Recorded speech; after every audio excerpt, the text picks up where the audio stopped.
Welcome to a nutty adventure exploring personal growth and wellness, breaking down the stigma around mental health along the way. Let's dive in because now it's time to show me your nuts.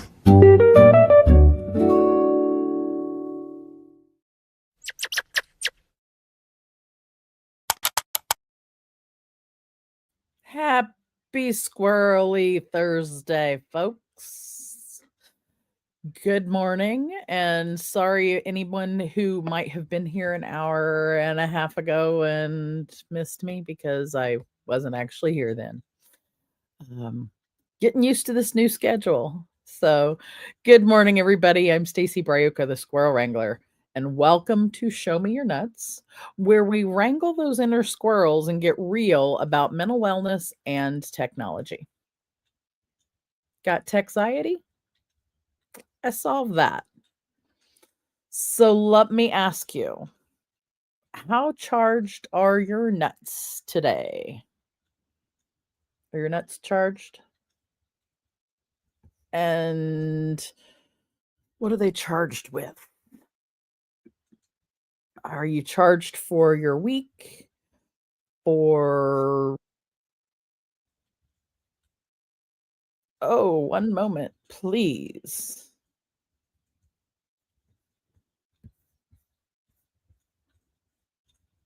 I have something else going that I don't know.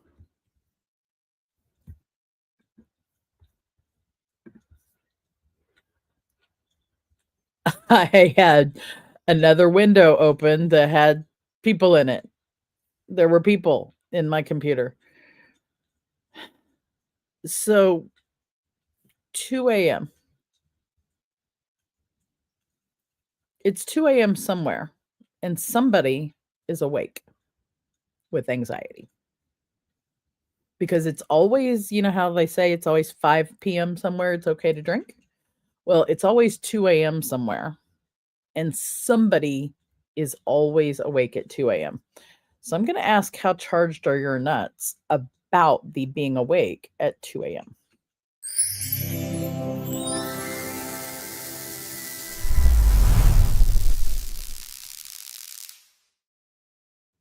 And so when I say how charged are your nuts about being awake at 2 a.m., what I'm really asking is, have you ever been awake at 2 a.m. sometime when you shouldn't have been awake at 2 a.m.? Like you didn't want to be, you didn't choose to be, you didn't like the idea. So on a scale of 0 acorns to holy F10, what am I awake for? Have you ever been awake at 2 a.m.? Been not wanted to be. The older I get, the more frequently it happens, like literally to me, like, you know, here, there, and whatever, that my eyes pop open and it's 2:17 a.m. And so like some of it is that it could be that you are awake at 2 a.m. with what I call postmenopausal, what in the world am I awake at 2 a.m. for? Or the other side of things is for those of you who are younger than the menopause, 2 a.m. awake because WTF, I am worried about 16 things and being awake is not one of them. But thank you very much. And you're awake. And there's thought after thought after thought after thought running through your head. And it's not thoughts that you want to be running through your head at 2 a.m. because most of those should be like, ooh, 1 sheep over the fence, 2 sheep over the fence. Oh, look at that pretty rainbow over there. Oh, look at the unicorns. Oh, there's unicorns. Nice. Oh, I'm drinking a Mai Tai on the beach. You want to be thinking of those things while you're dreaming and all the fantastical things going on in your head. Like really cool stuff. You don't want, you're not choosing to be awake thinking of, oh crap, I got to pay that bill tomorrow. I got, oh, the kids have such and such.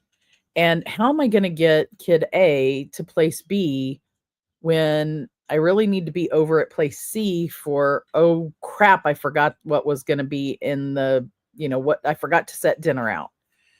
Forgot to set something out for dinner. So now I'm going to have to, how am I going to do all this? And it's just thought after thought after thought, and they're they're everywhere. And it's not ADHD, okay? It feels everywhere, but that doesn't mean it has to be something like ADHD. Scattered and things like that. So you're awake, your brain's spinning, you're thinking of all the things. What do you do with that? What do you do? So if you don't know, the Squirrel Wrangler here, otherwise known as Stacy, I'm a therapist of 25 plus years. And I've been dealing with, I've dealt with almost any kind of diagnosis that you could think of. Predominantly, though, helped a lot of people with anxiety, daytime anxiety, 2 a.m. anxiety, extra anxiety, which, newsflash, almost all of it's actually extra. I found that out later. But I found that out after I personally was able to put my own generalized anxiety disorder in remission in November of 2022. And I call it remission because I don't wake up at 2 a.m. with the anxiety thoughts anymore. I do wake up at 2 a.m., but that's the menopausal one. We'll talk about that in a little bit. It's a different animal. The 2 o'clock in the morning, I can't get to sleep because every thought in the entire world is running through my head. And I'm worried about all of them. They're all making me sick at my stomach. I can't get to sleep. Toss, turn, pillows one way, then pillows another way. I can't get comfortable. And oh, wait, what? Oh, I got to get up and do the other thing. I need to get up and write that down. I need to get up and go put the dishes away. I forgot to put the dishes away. All of those, and it feels very much like I'm going to use a label that some people will describe things as, but it's not accurate. Okay.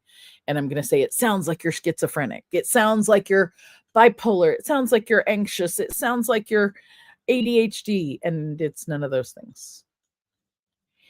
It is very likely anxiety. Yes. And is it anxiety disorder? Maybe, maybe not.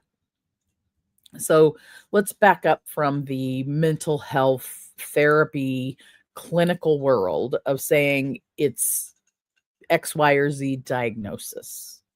Because frankly, those are labels. They're labels we put on people so that we can document what they've got going on, so we can standardize what 16 people are sharing the same things.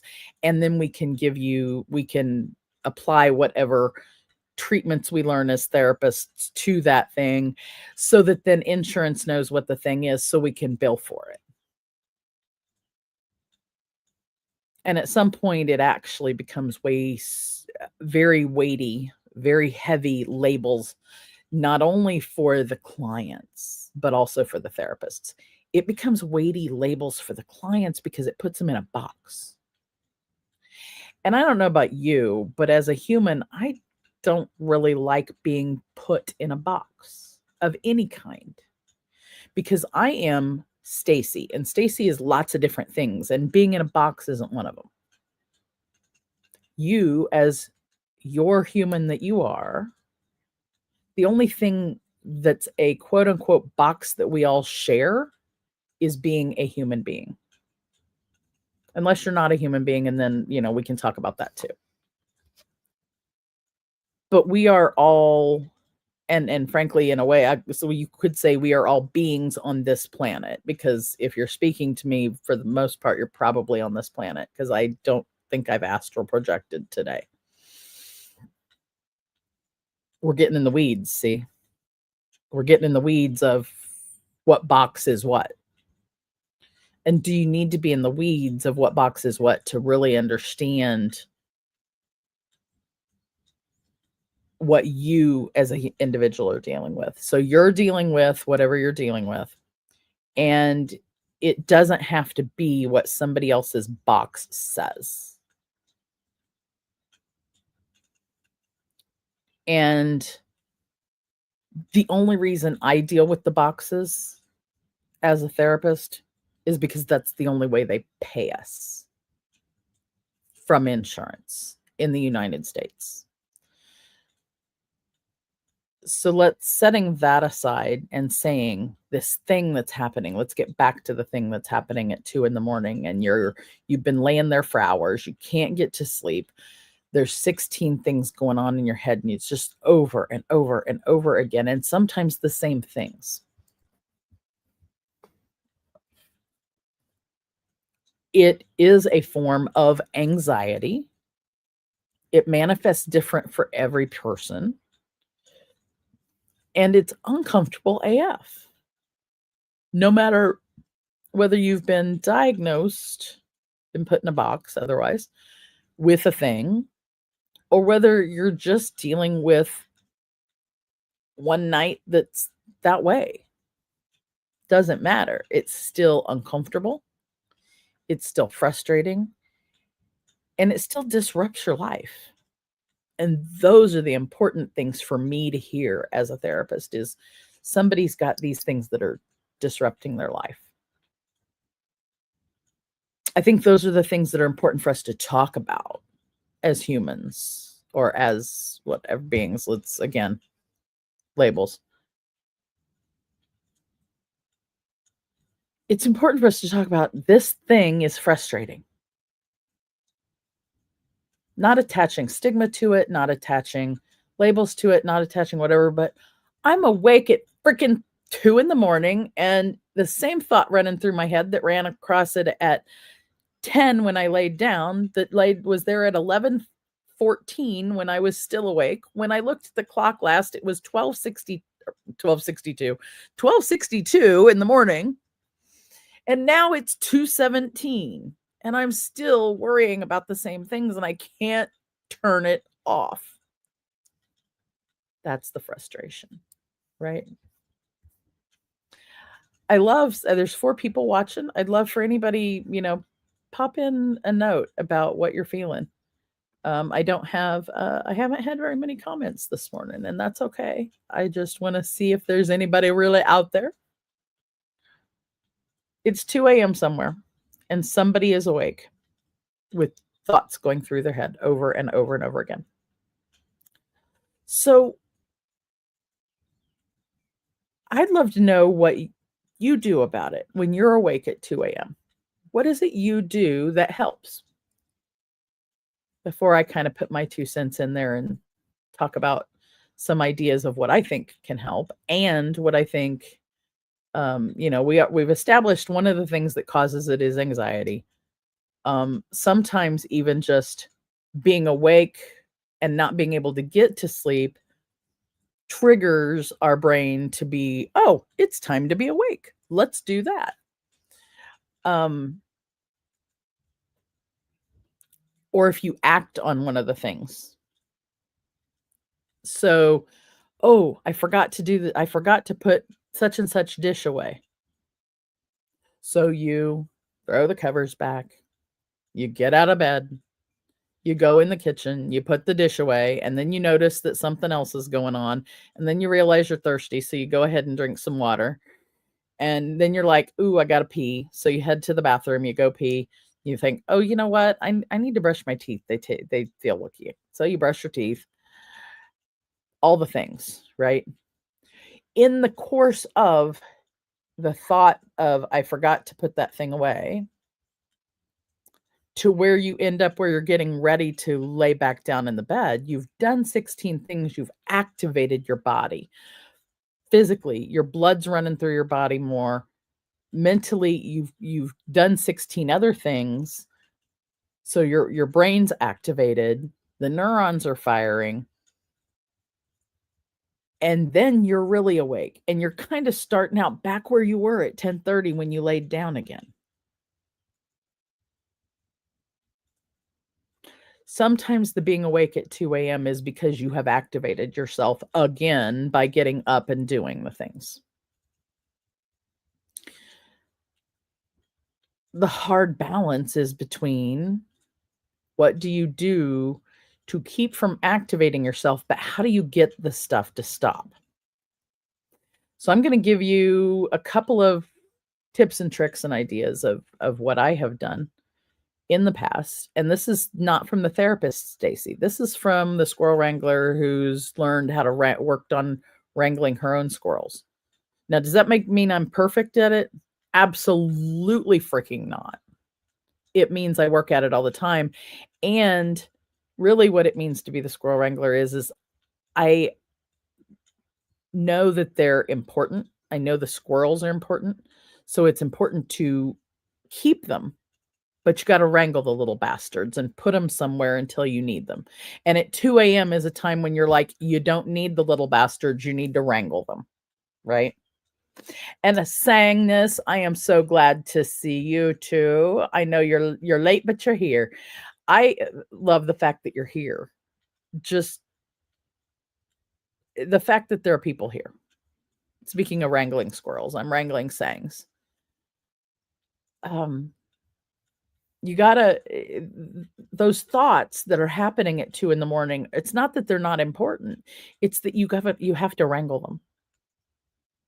It's you have to do something with them, and just throwing them out and not having them is not necessarily the best solution to them. And as we've talked about, throwing the covers off, going into the kitchen and doing the thing, and then going to the bathroom and doing the thing, and then going and then you're activated. Your body is activated. You've got blood running through your body. You've got neurons firing. Your body thinks, "Oh, it's time to get my ass up and get going." And it's like, "No, it's 11:36 and I just needed to go ahead and move that dish or I was going to think about it all night."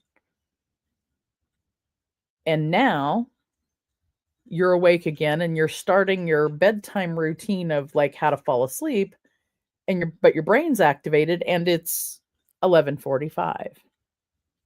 It's 11:52. It's 12:13.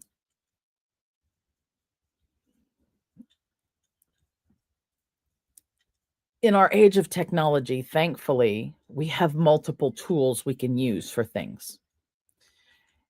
And this is where having lots of different ways to deal with the thing is a blessing. So what would happen if 2 a.m, all the thoughts going through your head, what would happen if you dumped them out of your brain?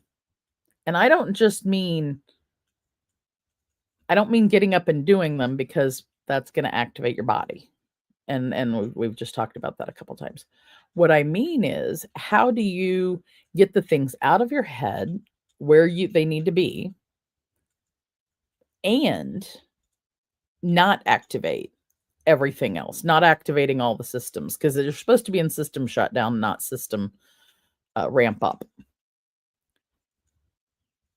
So you keep this is for saying, you keep a stack of sticky notes next to the bed, or you keep your handy dandy journal next to the bed with a pen. Yes, Geek Girl here does have paper and pen near her all the time.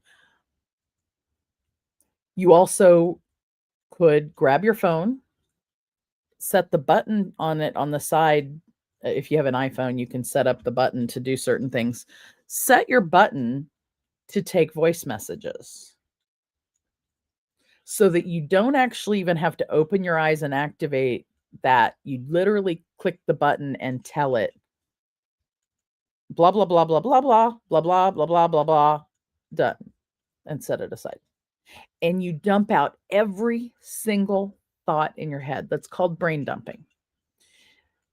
Even if it doesn't make sense, it's a string of things that don't make sense of, oh, there's the unicorn. Give me 3 ways that I can run my business tomorrow. Oh, yeah, I need to remember to call Jessica and tell her that I got her email about the show being late. Oh, wait a minute. I need to remember to I've got to remember to make yogurt tomorrow. And wait a minute, there's a fire going. Oh, I can hear a fire. That's the other thing. Whatever string of thoughts there are, they don't make sense. It's okay that they don't make sense. It's 12:13 in the morning. Nothing should make sense except getting to sleep.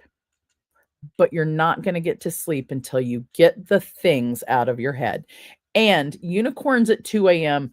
are not only real, they should be real in freaking dream world, not that you're speaking of them, right? It's that I want to be asleep seeing the unicorns. I don't want to freaking I don't want to I don't want to have to be like telling my phone about the unicorns. But there you are. So stack a sticky notes or your notebook. Set your phone up so that you can click the button and do a voice message.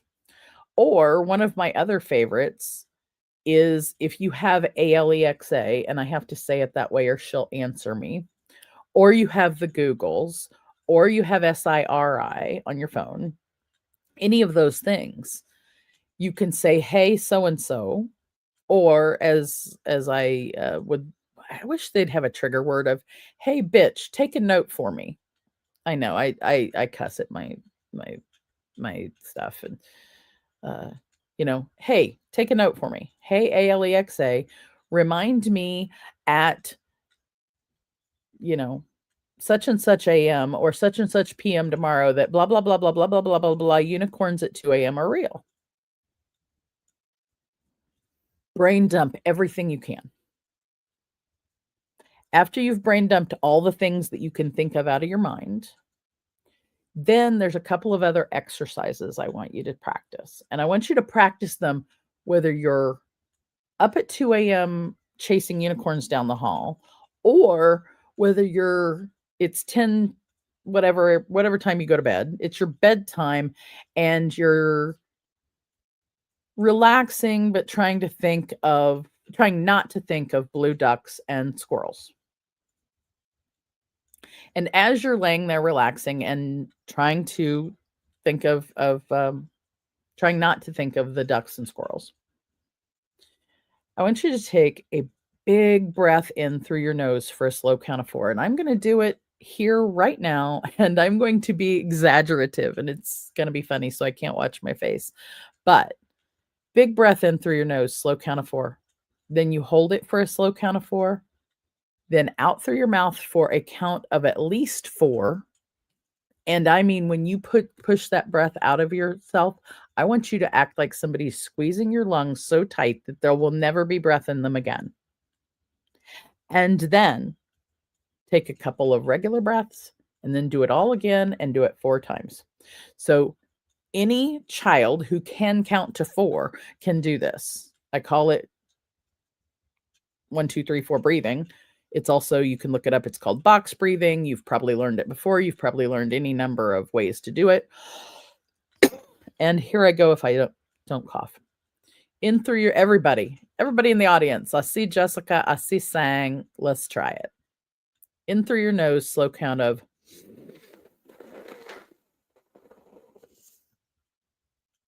Hold it. Out through your mouth.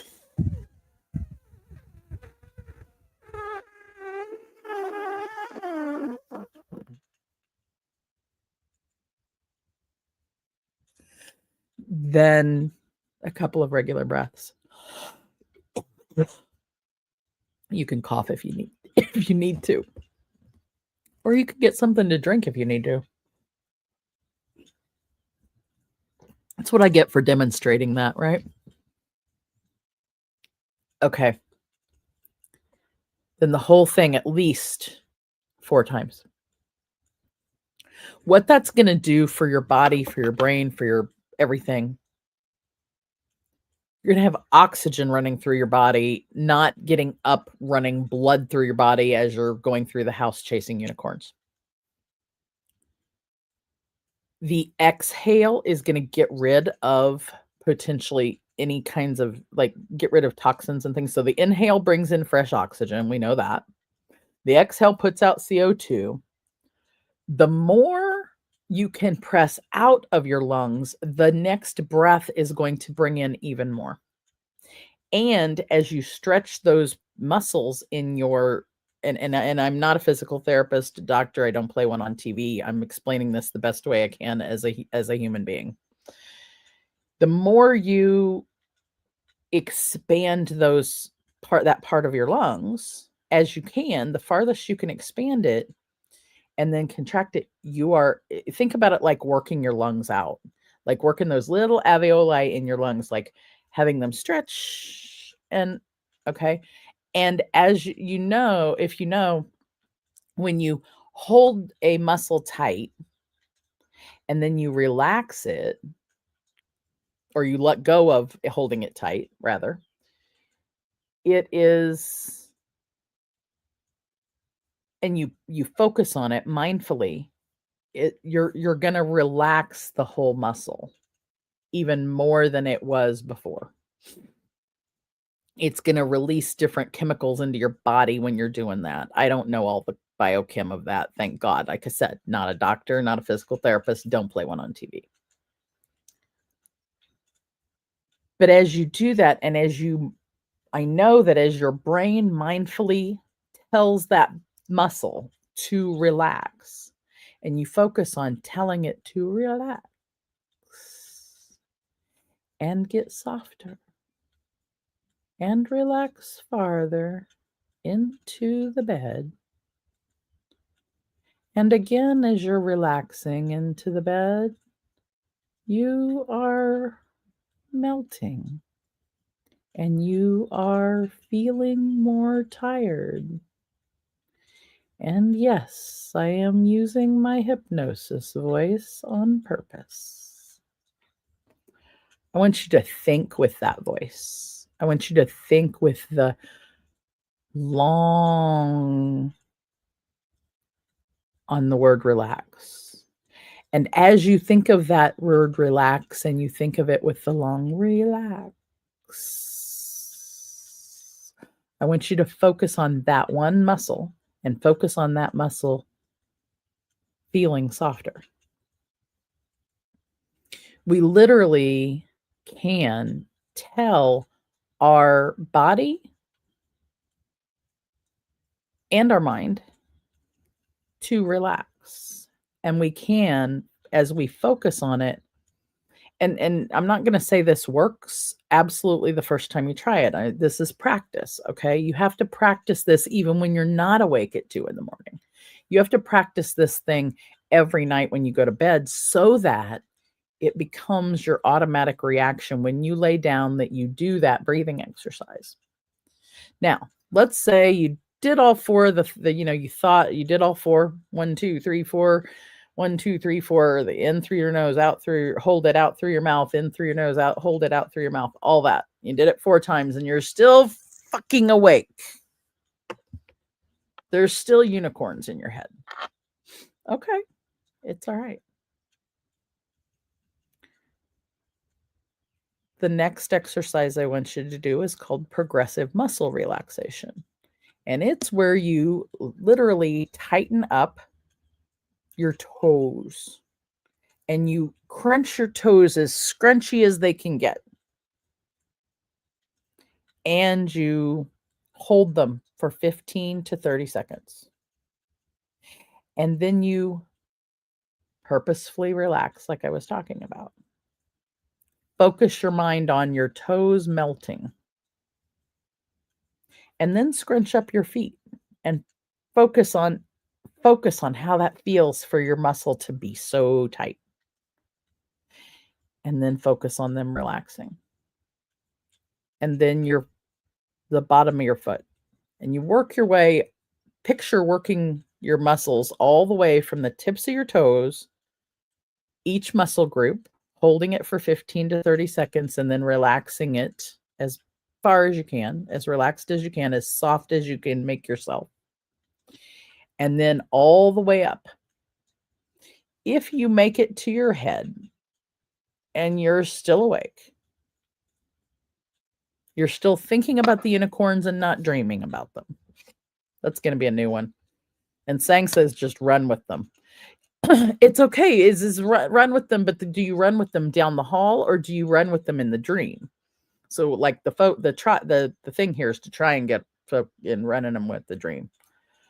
But I'll get to the run down the hall with them in a little bit when we talk about the menopausal one. You do the muscle groups all the way up. If you make it to your head and you're still awake and it's now 2:43 and you're still awake. Okay. It's all right. Go back to the telling ALEXA, Google, or SIRI, the list of things in your head. Then do the breathings again. Then do the muscles again. If you're still awake after that, let's talk about what to do when you're postmenopausal and you wake up in the morning. Because anything premenopausal and you've done all of those things a couple, 2 or 3 times, you might want to follow the postmenopausal rule. When you're before that, you got so many responsibilities, you need to get yourself to sleep. And you might have a 9 to 5, so you really got to get yourself to sleep. Those of you who either are self-employed, postmenopausal and or retired, or somehow are lucky enough to have the flexibility to be able to do this. The other way that 2:17 in the morning manifests is when you get past a certain age and your body starts doing everything different. You do and don't want to, you want to eat more than you usually do. You want to eat less than you usually do. You want to sleep more than you do. You want to sleep less than you do. You want to and I know it's got to be hormonal. Again, not doctor, don't play one on TV. It's got to be biochem. And we can't always manipulate our biochem. We can do what we can, but we can only manipulate it so much. Postmenopausal, frequently, wake up at 2:17 in the morning, wide awake, eyes go pop and pop open.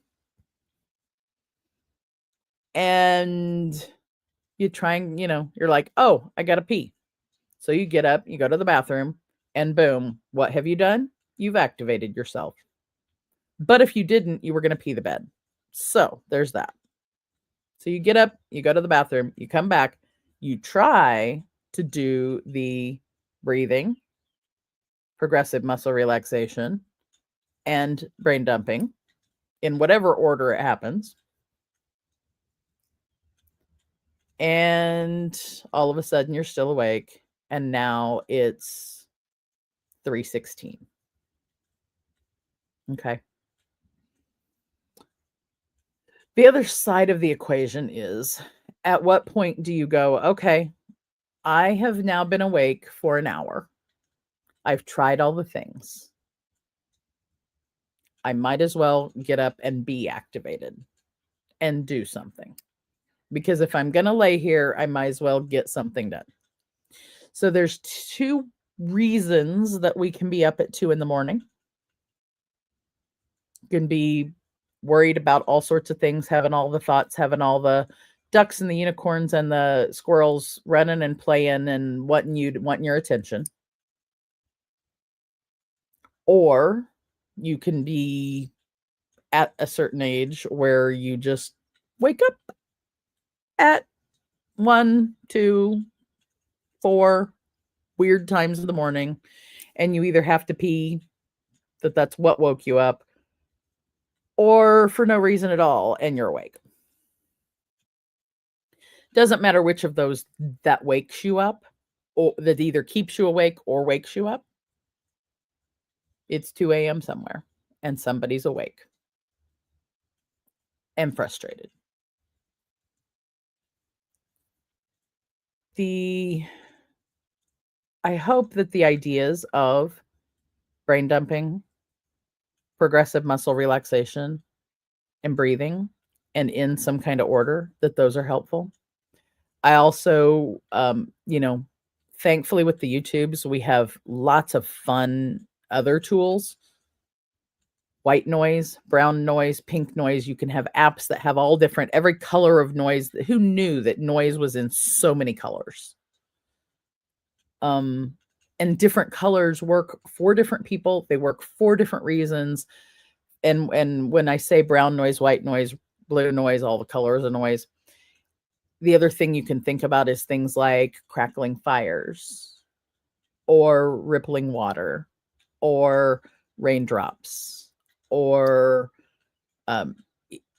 trains, the sound of trains or cars going down the highway, or the sounds of birds, any kinds of repetitive sounds. And each of the soundscapes, if you will, gives us a different feeling in our body.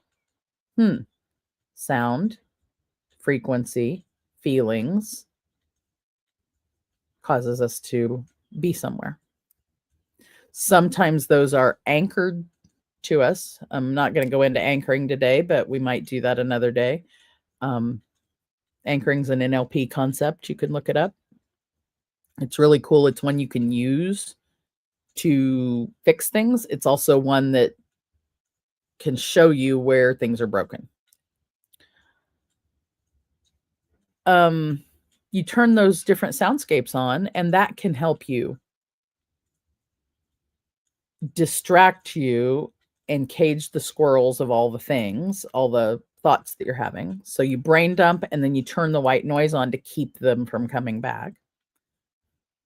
Or you can use it just for calming. You can use it and have the sound on and focus on the sound. Focus on just the sound.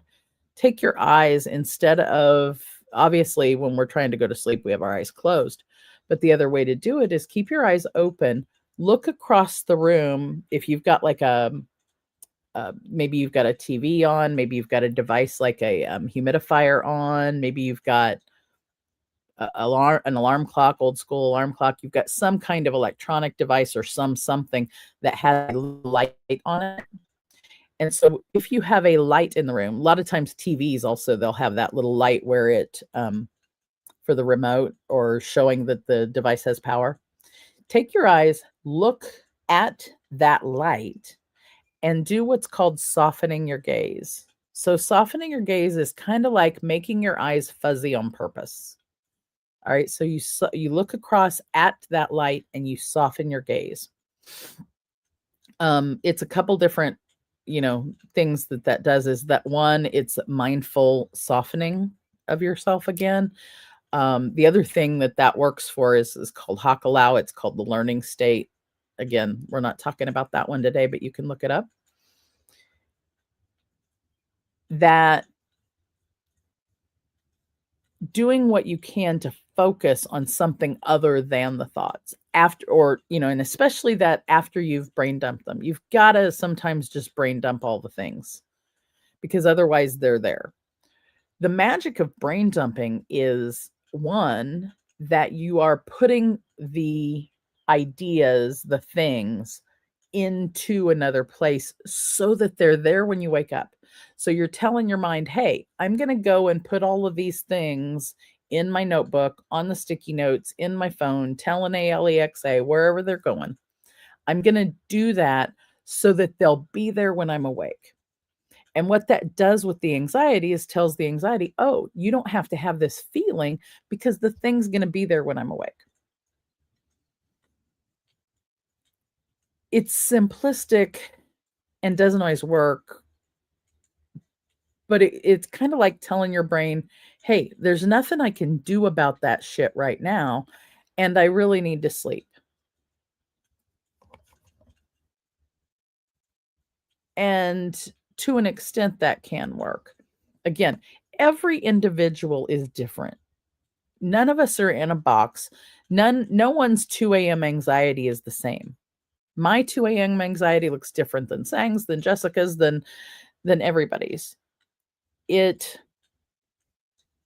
My recipe, what I'm talking about of how to fix it, may not work for you.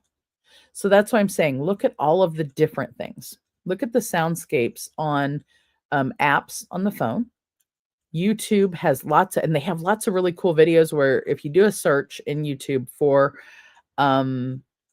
whatever color of noise, whatever, you can do sleep hypnosis and self hypnosis of different types of self hypnosis for pain, for falling asleep, for all sorts of things. YouTube has lots of different videos on that. I'm not going to say who's good, who's bad, who's not. There's lots of them out there. I think really it's finding one that works for you. And they have many of them that if you do a search, insomnia, self-hypnosis, and put in your search black screen. And so if you put insomnia in quotes and then put the word and then put hypnosis, self-hypnosis in quotes, and then the word and then the word black screen in quotes, it will help your search bring up more specific things for you. So learning how to do a good Google search is important. And Google owns YouTube, so Google is able to find you the things on the YouTubes. Finding and create yourself a playlist of the ones you're trying, and then go through that sometime during the day when your brain's activated, and the ones that you like, oh yeah, these are good ones. Create a playlist of the YouTubes and the brown noises and the different things that are good for you, so that it's there quickly and readily at the focus. So you're not activating your mind by looking for the things when you really are needing to shut your mind down. So I think just kind of give us a wrap. First, I'm going to look in the comments, because Sang's been giving us some good ones. Not everybody takes bubble baths at 2 a.m. However, I do think that the bubble baths at 2 a.m. is a great one for, well, shit, I'm going to be awake anyway. I might as well get up and do something. And then sometimes a bubble bath might also, it's either going to activate you and you're going to be excited and be up for the day, or it's going to help relax you and you're going to fall asleep. Just be careful. Don't fall asleep in the tub and don't drown. That would not be good. That would be against the things we're thinking of, right? The Mind Meditation YouTube channel is Miss Sang Alicia's favorite. And so mark that one down. The Mind Meditation YouTube channel. I'm going to have to look that one up. I have a playlist. I couldn't tell you for sure which ones are my favorites right now. I can say that my favorite guided meditation ever is called This Feeling Is You by Jessica Boston. So I'll put that one in the chat.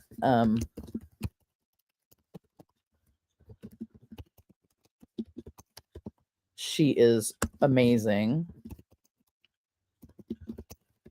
And I'm going to try and tag her in it. We'll see if it brings her up. I don't know. That would be really cool if it tagged her and she sees me. I'm going to actually go back to the show after the show plays today. I'm going to go back and see if I can find her and tag her. Because my favorite guided meditation, This Feeling Is You by Jessica Boston. And she has an amazing hypnosis voice. I love her hypnosis voice.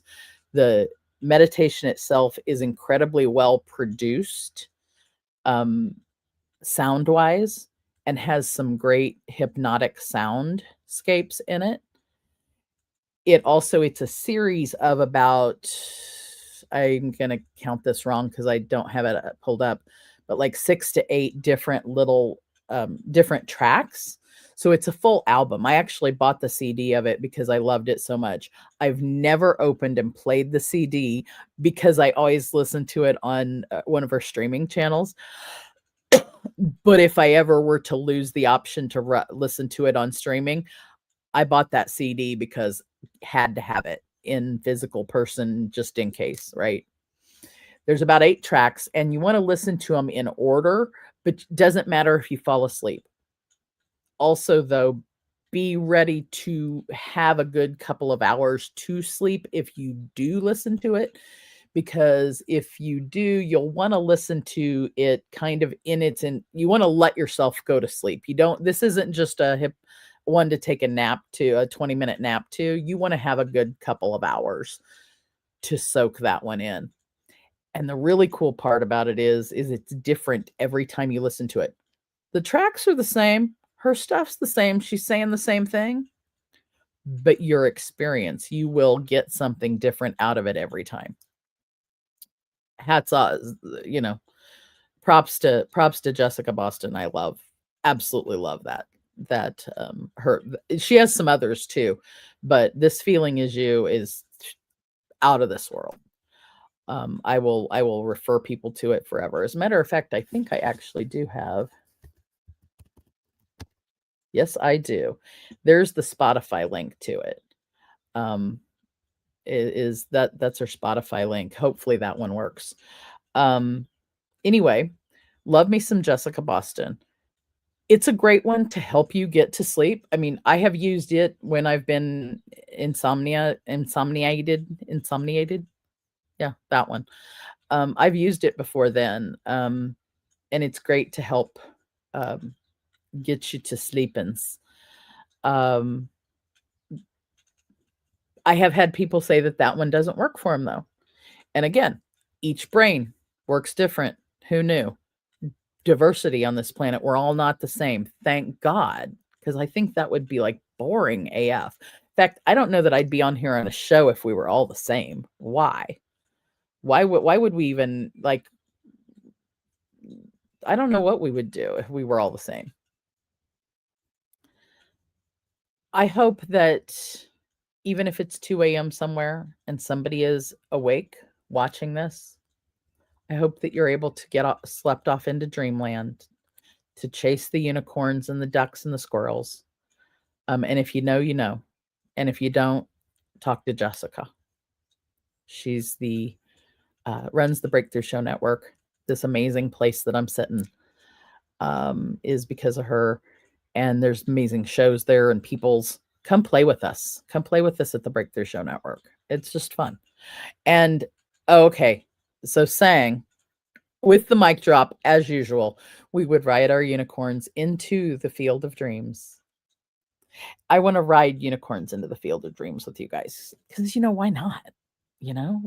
Like I think mine's blue. I think my unicorn is blue with sparkles, with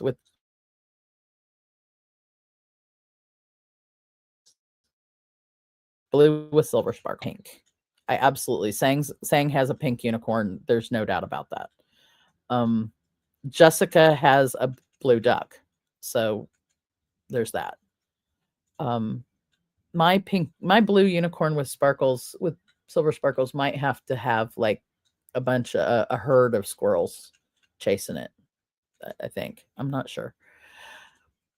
I hope you all have sweet dreams. If you're struggling having the sweet dreams and the anxieties are keeping you up at 2 a.m., test and try different things. Test and try things like brain dumping, progressive muscle relaxation, box breathing, brown noise, white noise, whatever color noise you want, self-hypnosis videos, and find which ones work for you. And if one's not working one day, try something else. Then the other thing you can do, especially if it is anxiety, is work with somebody. It doesn't have to be a therapist. And this show's all about like breaking the stigma of mental wellness. Yet I know that people still feel uncomfortable asking for help. Asking for help, whether it is asking or going to a therapist, asking a friend for help, asking your chosen faith leader or spiritual teacher, getting a coach, asking anybody for help is one of the hardest things we do as humans. I don't know why, because we're all on this planet for a reason. I mean, if we didn't need to ask for help, we'd be on a planet individually by ourselves, and that'd be boring AF anyway. It would be lonely. And we probably are on those planets, but I don't know that we're human when we're doing it, because as humans, I know we're social creatures. Like, we have to have social. To whatever extent. I know there's some who aren't as social as others, and they don't want near as much. But even then, I think we all need social at some level. We all need each other at some level. We give and get things from each other. And that's part of what this life is about, is giving and is the giving and receiving of information, frequencies, love, hugs, all the things with and for each other. And in that, or yet in that, asking someone else for help is one of the hardest things that we have challenges with. And it's okay to, one, not feel okay. In this particular life, we are not wanting, we came here to experience all the range of emotions, of the things, of the experiences. And so if we didn't do that, we wouldn't have the not okay times. And it's okay to not be okay, to not feel okay. Number one. Number two, it's also okay to ask somebody for help, because somebody else's perspective may give you a glimpse, a glimmer of your pink unicorn that's out there for you to fall asleep to. It may just remind you that that you're not alone. So it's okay to ask for help. I know it's hard, but it's okay. It's also okay to experience it, uncomfortable as it may be. Sometimes sitting in our discomfort is what brings us our lessons.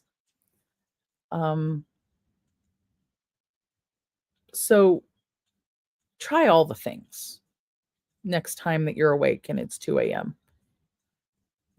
And also reach out to somewhere, someone, something to get help if it's anxiety.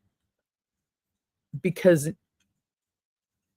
we may have come here for that experience, but no one on this planet should have to live 24/7, 365 with anxiety, whether it's generalized anxiety disorder, whether it's anxiety based on post-traumatic stress, whether it's anxiety or of OCD. None of those things should cripple any of our lives. And there are many different ways to work with them. Doesn't have to be a therapist. Can be a friend listening to a friend.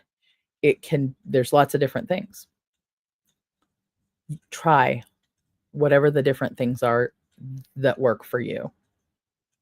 And then if they don't, work with another one. Try another one. Because no one should have to be crippled with that shit. And I think that's a good place to leave us for today, is nobody should be crippled with anxiety. And if you're feeling that way, it's okay to ask for help. Next week, I will see you again so you can show me your nuts. My name's Stacy Braiuca. This has been Show Me Your Nuts. And I will see you next week. Thank you for joining us on this nutty adventure. Remember, personal growth and wellness are journeys best taken together. Keep exploring, keep growing, and don't forget to show me your nuts next time.